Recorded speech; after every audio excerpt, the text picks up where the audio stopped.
जय जय शंकर हर हर शंकर जय जय शंकर हर हर शंकर जय जय शंकर हर हर शंकर जय जय शंकर அத்வைத்தம் தெய்வத்தின் குரல் 4ஆம் பாகம். போர் தீர்ந்து அமைதி காண ஆத்ம உணர்வும் மனோ வாழ்க்கையும். இப்படியாக வேறே ஒரு நிஜ நான் இருக்கிறது. அது எப்படி ஞானமயமாய் ஆனந்த பேருணர்வாய் இருக்கிறது என்று நமக்கு தெரியாதபடி மாயையானது மனசின் திரையை போட்டு மனசின் அனுபவங்களை மட்டும் ஜீவன் தனதாக நினைத்து பெற்று அனுபவிக்கும்படியாக வைத்திருக்கிறது. நிஜ நாமாக இருந்து அதன் உணர்வை அறிய வேண்டும், அதுவாகவே ஆக வேண்டும் என்று நாம் சதா சர்வகாலமும் விரும்பி தவித்து பாடுபட்டு சாதனை ஆத்ம விசாரம் பண்ணிக்கொண்டு மாயை திரையை போட்டிருக்கும். பகவானிடம் அதை விளக்கும்படி பிரார்த்தனை செய்து கொண்டே இருந்தால் நிஜமாகவே மனஸ் உருகி கரைந்து போய்விடும். எது நம்முடைய நிஜஸ்வரூபமோ அந்த ஆத்மா பிரகாசிக்க ஆரம்பித்துவிடும். தூக்கத்தையும் மூர்ச்சையையும் போலில்லாமல் மனஸ் போனதால் அறிய முடியவில்லை, உணர முடியவில்லை என்று இல்லாமல் அப்போதுதான் இதற்கு மேம்பட்டதாக தன்னைத்தானே அறியும் அறிவாகவும் தன்னைத்தானே உணரும் ஆனந்த சுவானுபூதியாகவும் இருக்கலாம். தன்னை உணர்ந்து அறிவதே அங்கே ஆனந்தம், தானே ஆனந்தம். இப்போது நாம் எதோடு நம்மையே ஐடென்டிஃபை பண்ணி கொண்டிருக்கிறோமோ, அதாவது அதுவேதான் நாமாக்கும் என்று நினைத்து கொண்டிருக்கிறோமோ, அந்த மனசுக்கு தன்னை தெரியவே தெரியாது. பிறவற்றைத்தான் தெரிந்து கொள்ள முடியும் என்பதற்கு கான்வர்ஸாக, அதாவது எதிர்விட்டாக, நம்முடைய நிஜஸ்வரூபமாக ஆத்மாவாக உள்ளபோது தன்னை மட்டும் தான் தெரியும். பிற வஸ்து எதுவுமே தெரியாது. தெரியாதது மட்டுமில்லை, ஆத்மாவுக்கு வேறான பிற வஸ்து என்று ஒன்று இல்லவே இல்லை என்பது ஞான விசாரம் செய்தால் தெரியும். ஆத்மானுபவ நிலையில் வேறொரு வஸ்து தெரியவில்லை என்றால் அது ஒருவன் கண்ணை மூடிக்கொள்ளும் போது லோகம் வெளியில் இருந்து கொண்டிருந்தாலும் அவனுக்கு மட்டும் தெரியாமல் போவது போல மட்டுமில்லை.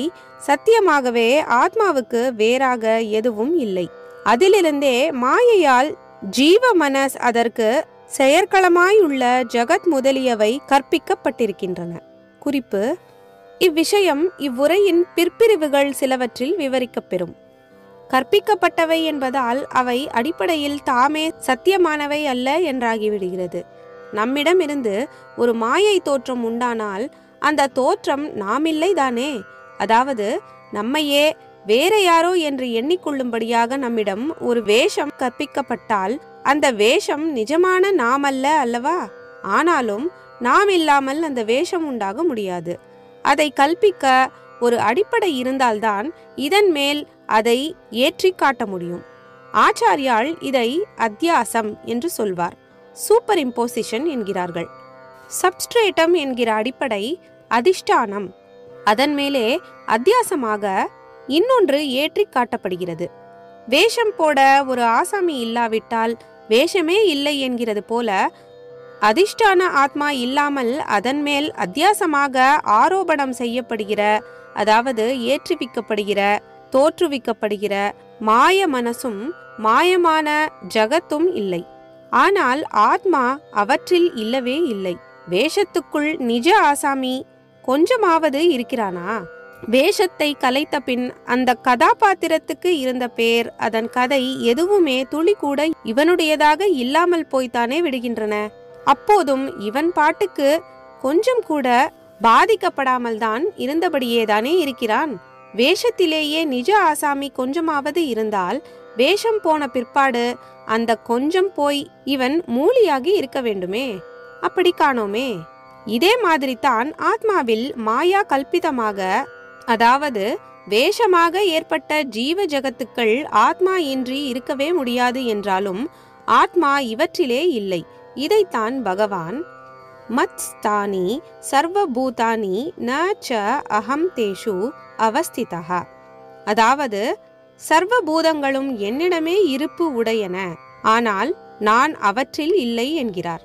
குறிப்பு: கீதை 9.4 தெய்வத்தின் குரல் முதற் பகுதியில் கண்ணன் சொன்னான், கம்பனும் சொன்னான் என்ற உரையும் பார்க்க. நான் அவற்றில் இல்லை என்றால் ஆத்மா ஜீவ ஜகத்துக்களில் இல்லை என்று அர்த்தம். ஆத்மா ஜீவனில் இல்லை என்றால் என்ன அர்த்தம் என்றால், ஜீவனின் நிஜஸ்வரூபமான ஆத்மா மாயா கல்பிதத்தால் அந்த ஆத்மாவை அறியாத தனியான ஜீவத்வம் என்பதோடு இண்டிவிஜுவாலிட்டியோடு இருக்கும் ஸ்திதி நிஜம் இல்லை என்று அர்த்தம். கல்பனை என்றாலே நிஜமில்லை என்பதுதானே அர்த்தம். சரி, இந்த ஜீவத்வம் அதாவது இண்டிவிஜுவாலிட்டி என்பதை, அதாவது ஆத்மாவை அறியாத நாம் என்னவாக நினைத்து ஐடென்டிஃபை செய்து கொண்டிருக்கிறோம்? மனசாகத்தான். இப்போது என்னவோ நாம் தோண்டி துருவி பார்த்து மனசுக்கு மேலே உயிர் தத்துவமாக ஒன்று இருக்கிறது என்று கண்டுபிடித்தாலும் இது நம்முடைய வாழ்க்கை நடைமுறையில் உண்மையாக நிலைக்கவில்லை. நாம் என்பது நம் மனஸ்தான் என்ற எண்ணத்திலேயேதான் நம்முடைய வாழ்க்கை நடக்கிறது. வாழ்க்கை என்று எதை சொல்கிறோம்?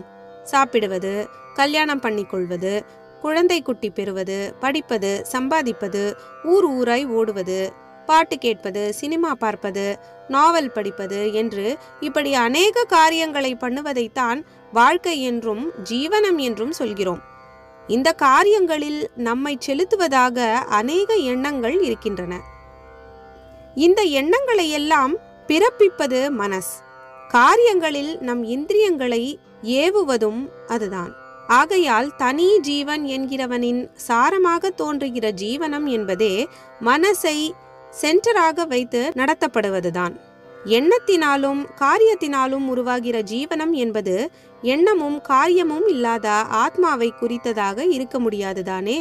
ஆக என்ன முடிவுக்கு வருகிறோம் என்றால், பிலாசபி முடிவில் நாம் எந்த முடிவுக்கு வந்தாலும் சரி, லோகத்திலே ஜீவனம் ஜீவத்துவம் என்றால் அவை மனசை வைத்துத்தான்.